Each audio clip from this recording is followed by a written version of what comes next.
Tuhan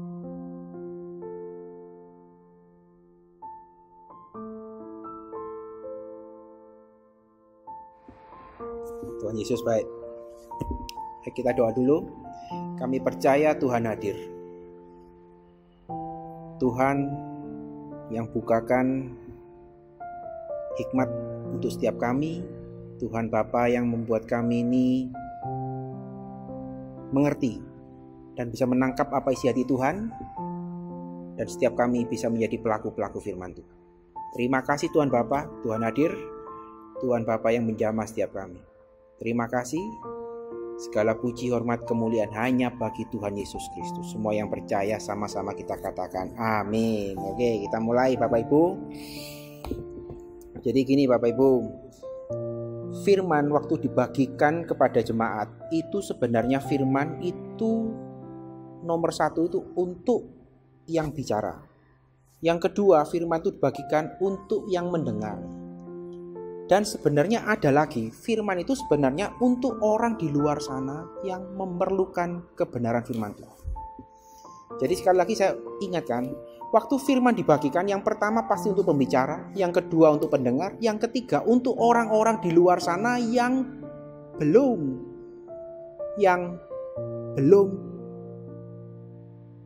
mengetahui jawaban. Ya, jadi kita ini ya jangan pernah puas untuk menjadi jemaat biasa saja. Kita ini harus menjadi saksinya Tuhan. Kita tahu banyak firman, kita tahu banyak kebenaran firman Tuhan. Mulai sekarang ayo coba kita keluar untuk berbagi kebenaran firman Tuhan. Banyak orang-orang di luar sana yang belum tahu jawaban. Mereka menemukan jalan buntu, mereka menemukan tekanan masalah. Tapi kita sebagai umat percaya, orang percaya, sudah tahu jawabannya. Ini waktunya untuk menjadi berkat bagi orang di luar sana. Oke Bapak Ibu, jadi jangan cuma puas untuk menjadi jemaat biasa. Sudah waktunya kita menjadi saksi Tuhan. Sudah waktunya kita menjadi jawaban bagi dunia. Saya percaya kita ini sudah menjadi Kristen, sudah tahunan ya, sudah lama sekali. Dan ini saatnya kita menjadi berkat bagi banyak orang di luar sana.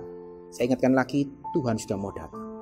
Kedatangan Tuhan sudah sangat amat dekat. Waktunya menjadi saksi Kristus. Terima kasih. Oke, sekarang kita belajar kebenaran firman Tuhan. Kita buka di Yakobus 5 ayat 15. Itu mungkin menjadi ayat hafalan bagi kita semua ya. Doa orang benar itu besar kuasanya. Kita semua sudah tahu akan ayat itu ya. Doa orang benar itu besar kuasanya. Pertanyaannya saya itu sederhana. Pada waktu orang benar ini berbuat salah, apakah doanya masih penuh dengan kuasa? Nah ini, saya ulangi lagi ya pertanyaannya. Pada waktu orang benar berbuat dosa, jatuh dalam dosa atau salah, apakah orang benar ini masih bisa disebut sebagai orang benar? Ya, jadi ini pertanyaan banyak yang diperbincangkan di luar sana. Jadi saya akan bagikan ini supaya kita ini jangan sampai terombang-ambingkan dengan keyakinan yang salah. Jadi gini, berapa waktu yang lalu saya pribadi itu diperhadapkan dengan yang namanya keadaan hampir mati. Ya, saya sakit keras, di mana saya itu sudah tidak bisa apa-apa, cuma iso pasrah. Saya sudah ngomong sama Tuhan, Tuhan, lek memang ini waktunya saya siap dipanggil pulang. Saya siap benar-benar. Dan jujur kata, tidak ada yang namanya rasa takut. Benar-benar saya sudah pasrah dan berserah, wis Tuhan, kalau ini memang waktunya saya siap. Karena saya tahu kemana saya pergi waktu saya meninggalkan dunia ini. Saya yakin dan percaya kemana saya akan pergi pada waktu saya meninggalkan dunia ini. Makanya pada waktu diperhadapkan dengan yang namanya kematian, saya tidak takut. Karena saya tahu persis kemana saya pergi. Saya pasti pergi bersama Bapa di surga untuk selama-lamanya. Dan ini yang saya mau sampaikan kepada Bapak Ibu. Kalau Bapak Ibu diperhadapkan dengan keadaan yang sama, ditanyai pertanyaan yang sama, siap tak? Pada waktu Bapak Ibu meninggalkan dunia ini, wis pasti tak? Wis yakin tak? Pasti masuk surga? Nah ini. Pada waktu kita punya keyakinan yang benar, pada waktu kita percayakan hal yang benar, kita tidak akan lagi merasa takut ataupun khawatir dengan yang namanya menghadapi kematian. Benar Bapak Ibu? Karena saya sudah ngalami itu. Jadi saya waktu itu sudah sesek, sudah pamitan sama keluarga, wis saya mau berangkat gitu. Tapi ya sampai sekarang bersyukur masih sehat kuat, masih bisa di sini sama rekaman ya. Jadi pertanyaan tadi itu ada hubungannya dengan yang saya alami ini. Jadi gini Bapak Ibu. Pada waktu kita percaya kepada Tuhan Yesus ya, ada 3 hal yang kita dapat. Minimal 3 hal. Yang pertama, waktu kita percaya dan menerima Tuhan Yesus sebagai Tuhan dan Juru Selamat, nomor 1 yang kita dapat, tahu apa? Kita terima yang namanya pengampunan dosa. Percaya pasti diampuni. Kita ini kudus. Oke? Nomor 2, waktu kita percaya kepada Tuhan Yesus dan menerima Tuhan Yesus sebagai Tuhan dan Juru Selamat, yang kita dapat apa? Status kita dipindahkan dari salah menjadi benar. Yang dulunya jahat menjadi baik. Dari bajingan menjadi orang kudus. Kita diangkat menjadi anaknya Tuhan. Sudah pasti itu. Status kita diubahkan. Dan yang nomor 3, waktu kita mempercayai Tuhan Yesus sebagai Tuhan dan Juru Selamat, pasti ada roh Tuhan tinggal dalam hidup kita. Pasti itu Bapak Ibu. Percayailah akan hal ini. Percayalah ini untuk seumur hidup kita. Bahwa kita sudah diampuni. Status kita menjadi orang benar. Dan yang ketiga, ada roh Tuhan tinggal di dalam hidup kita. Pasti itu Bapak Ibu. Jangan pernah meragukan akan hal ini. Ya. Jadi dengan hal ini kita sudah tahu dan yakin kalau kita ini selamat cuma gara-gara apa? Iman percaya kita kepada Tuhan Yesus. Yang menyelamatkan kita adalah Tuhan Yesus Kristus, ya. Bukan perbuatan baik kita. Saya ingatkan lagi, perbuatan baik itu tidak menyelamatkan kita. Yang menyelamatkan kita cuma iman percaya kita kepada Tuhan. Jelas-jelas murni kita diselamatkan hanya karena Tuhan Yesus Kristus. Amin. Nah, kalau kita sudah percayakan hal ini, hati kita ini pasti terima yang namanya ketenangan. Kita percaya dan percaya bahwa kita ini pasti selamat. Nah, terus kalau perbuatan baik kita tidak bisa menyelamatkan kita, demikian juga loh ya, perbuatan buruk kita tidak bisa membuat kita ini berubah status. Yang tadinya benar, waktu kita berbuat salah, itu tidak bisa merubahkan status kita yang benar tiba-tiba menjadi salah lagi. Terus gini, pertanyaannya gini, loh kok enak jadi wong Kristen? Ya memang enak. Waktu kita mempercayai Tuhan Yesus, langsung kita dibenarkan. Bukan karena perbuatan baik kita dibenarkan. Semua hanya karena Tuhan yang membenarkan kita. Nah terus, lek dadi ngono, lek ngono wong Kristen boleh berbuat dosa. Keliru Bapak Ibu. Nah ini yang saya mau jelaskan ya. Orang yang sudah percaya kepada Tuhan Yesus, saya berani berkata loh, tidak akan pernah bisa hidup di dalam dosa. Ini ya, coba renungkan Bapak Ibu, ada 2 macam orang Kristen yang berbuat dosa. Coba ya, dengan ini saya rangkum supaya Bapak Ibu bisa tangkap maknanya ya. Orang Kristen yang berbuat dosa yang pertama, itu orang Kristen yang KTP-nya Kristen. Lahir dari keluarga Kristen, dari kecil terima pendidikan Kristen. Tapi orang ini belum menerima Tuhan Yesus sebagai Tuhan dan Juru Selamat. Makanya hidupnya masih mambu-mambu dosa. Masih seneng hidup di dalam yang namanya dosa. Betul ya? Jadi orang Kristen, keluarga Kristen, KTP Kristen, tapi belum menerima Tuhan Yesus sebagai Tuhan dan Juru Selamat. Makanya hidupnya sedang berbuat dosa. Saya punya saudara yang seperti ini Bapak Ibu. Jadi Kristen cuma gara-gara kepingin kawin, kepingin nikah sama pacarnya yang orang Kristen. Rela menjadi Kristen cuma kepingin nikah sama orang Kristen. Tapi hidupnya tetap amburadul. Hidupnya tidak mau mempercayai Tuhan Yesus, belum menerima Tuhan Yesus sebagai Tuhan dan Juru Selamat. Kalau diajak ke gereja, jawabannya cuma satu. Pokoknya aku berbuat baik. Pokoknya aku tidak berbuat jahat. Pokoknya aku lek utang bayar. Pokoknya aku lek ada orang minta sumbangan tak kasih. Jawabannya selalu aku. Padahal kita tahu jelas bahwa kekristenan itu semua bukan tentang kita loh. Semua tentang Tuhan Yesus Kristus. Tapi orang ini, teman saya ini, rela dibaptis, rela ikut pelajaran Kristen cuma gara-gara kepingin kawin ambil orang Kristen. Tapi seumur hidupnya sampai sekarang masih belum menerima Tuhan Yesus sebagai Tuhan dan Juru Selamat. Terus saya berbuat sing aneh-aneh. Diinget yaitu tetap tidak mau. Nah ini orang seperti ini ya sudah gitu, tidak akan kita bahas. Orang Kristen yang kedua ini sudah percaya dan menerima Tuhan Yesus sebagai Tuhan dan Juru Selamat, sudah ikut Tuhan, tapi terikat dengan dosa. Nah ini loh yang saya mau bahas ini. Ada orang Kristen percaya Tuhan Yesus, pergi ke gereja, baca firman, pelayanan bahkan, tapi hidupnya terikat dengan yang namanya dosa. Nah ini loh Bapak Ibu, saya jujur juga tahu ada orang yang terikat dengan dosa.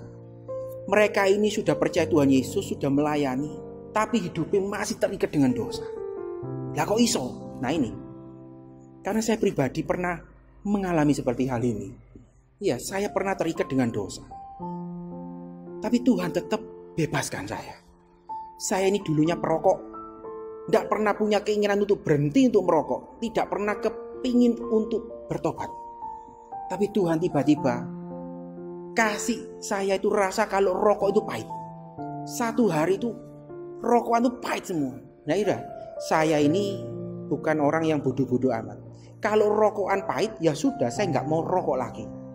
Ya sudah, berarti Tuhan yang membebaskan saya dari keterikatan dengan rokok. Sama dengan saya pernah juga jatuh dalam judi. Saya pernah jatuh minum pil koplo itu ekstasi zaman dulu. Tapi Tuhan bebaskan semuanya. Tapi ada satu dosa yang saya ini terikat betul.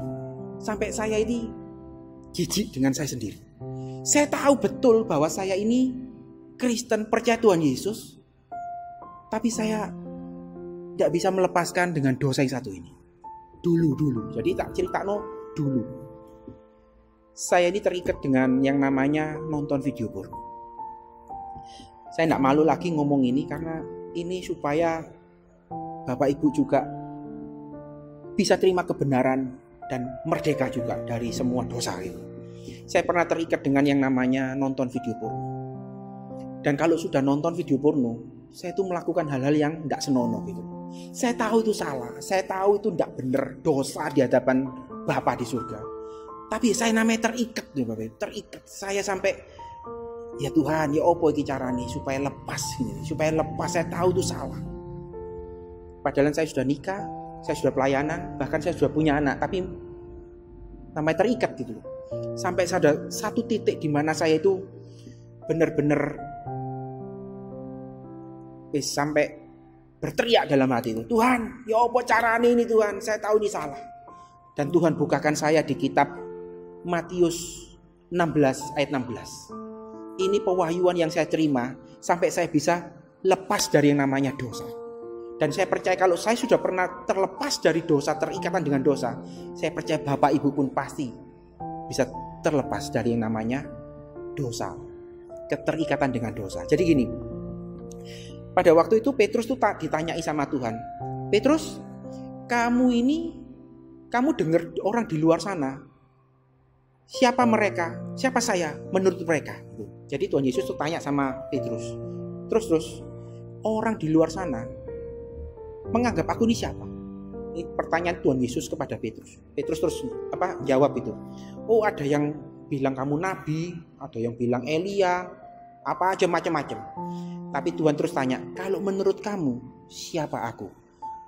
Petrus cuma jawab, kamu adalah Mesias, Tuhan yang menyelamatkan. Terus Tuhan tuh bilang gini, betul Petrus, yang menyatakan itu kepada kamu adalah Tuhan Bapa. Nah, pada waktu saya baca ini ya, saya terima ini ya, saya tuh langsung bisa ngerti. Semua itu datangnya dari Tuhan. Semua pewahyuan itu datangnya dari Bapa di surga. Kita nggak pernah bisa mengucap bahwa Tuhan Yesus adalah Tuhan dan Juru Selamat kalau tidak Bapa yang di surga itu mewahyukannya kepada kita. Jadi semua pewahyuan datangnya dari Bapa. Saya terus minta sama Tuhan, Tuhan, kalau memang semuanya itu datangnya dari Tuhan, tolong kasih saya pewahyuan supaya saya bisa bebas dari yang namanya keterikatan dengan dosa. Saya minta sama Tuhan Bapa dan Tuhan Bapa kasih. Saya dikasih pengertian pewahyuan betapa buruknya dosa itu. Betapa menjijikannya dosa itu. Betapa mahalnya harga sebuah dosa. Dan itu saya terima. Saya langsung ngerti. Saya ini orang yang sudah ditebus Tuhan. Saya ini sudah dibayar lunas sama Tuhan Yesus Kristus. Terus Tuhan kasih saya pewahyuan lagi bahwa saya ini adalah orang kudus. Saya sudah diampuni. Tuhan terus mengasih saya pewahyuan bahwa ada roh Tuhan dalam hidup saya. Bahwa saya ini orang benar. Pada waktu saya terima pewahyuan itu Bapak Ibu, saya langsung terlepas dari yang namanya dosa. Saya tidak lagi terikat dengan yang namanya video porno. Memang betul saya pernah melihat, tapi tidak ada lagi keinginan untuk hidup dalam dosa. Jadi benar-benar saya terbebas dari yang namanya dosa gara-gara pewahyuan dari Bapa. Sekarang saya tahu ya, kenapa orang itu kok bisa terikat dengan dosa. Karena mereka tidak tahu dan tidak sadar siapa diri mereka di dalam Kristus Yesus. Orang terikat dengan dosa itu karena mereka belum dikasih pewahyuan sama Bapa. Betapa berharganya pengorbanan Tuhan di kayu salib. Pada waktu orang tersebut tahu dan sadar betapa besar pengorbanan Tuhan di kayu salib bagi orang tersebut pasti tidak akan main-main dengan yang namanya dosa. Amin Bapak Ibu. Kebenaran firman ini betul-betul memerdekakan saya. Saya betul-betul dimerdekakan. Saya tahu siapa saya di dalam Kristus Yesus. Saya ini orang yang sudah diampuni. Saya ini orang yang sudah dibenarkan. Saya ini orang yang sudah dikasih ada roh Tuhan dalam hidup saya. Ada Tuhan Yesus dalam hidup saya. Jadi kalau saya dihadapkan dengan yang namanya dosa, saya tuh mulai ingat, iki lho aku. Mosok sih aku ini sudah ditebus Tuhan, mosok aku jatuh lagi dalam dosa. Saya diingatkan terus bahwa ada roh Tuhan dalam hidup saya. Saya ini orang benar. Jadi ibaratnya seperti gini loh Bapak Ibu. Misalnya ini meja ya, di meja ini kan mimbar ya, tapi ini perumpamannya. Meja ini kotor. Tidak sengaja saya nyentuh meja ini. Berarti tangan saya kan kotor. Yang saya lakukan apa? Saya pasti cuci tangan. Bersih toh. Dan pada waktu tangan ini bersih, saya tidak mungkin toh nyentuh meja yang kotor itu lagi. Betul? Begitu juga dengan dosa. Kalau kita sudah diampuni, dibersihkan, mosok sih kepingin berbuat dosa lagi? Ya, jadi waktu kita mau berbuat dosa pun kita harus sadar bahwa kita ini sudah kudus, bahwa kita ini dibenarkan, bahwa ada roh Tuhan, dielingno terus bahwa ada Tuhan hidup dalam hidup kita. Ada Tuhan loh. Waktu saya jatuh itu ya, bukan berarti saya ini kudus, gak pernah jatuh. Saya pernah jatuh, tapi ada roh Tuhan inget saya terus. Ajri ayo bertobat toh. Ojo ngamuk maneh. Ya, jadi ini kebenaran yang betul-betul membuat saya merdeka. Saya sadar siapa saya di dalam Kristus Yesus Tuhan. Saya orang benar. Dan kalau ada pernah diberhadapkan lagi dengan yang namanya video porno atau nonton film gak sengaja ada adegan-adegan yang gak senonoh, saya selalu ingatkan, saya orang benar. Dan saya mulai ngomong di sini. Saya mulai ucapkan saya orang benar. Saya orang benar di dalam Kristus Yesus Tuhan. Saya ini orang yang ada kepenuhan Roh Kudus. Saya tidak mau lagi kembali terikat dengan dosa. Makanya ya saya berani berkata, kalau orang yang sudah percaya kepada Tuhan Yesus, tidak mungkin orang itu bisa hidup di dalam dosa.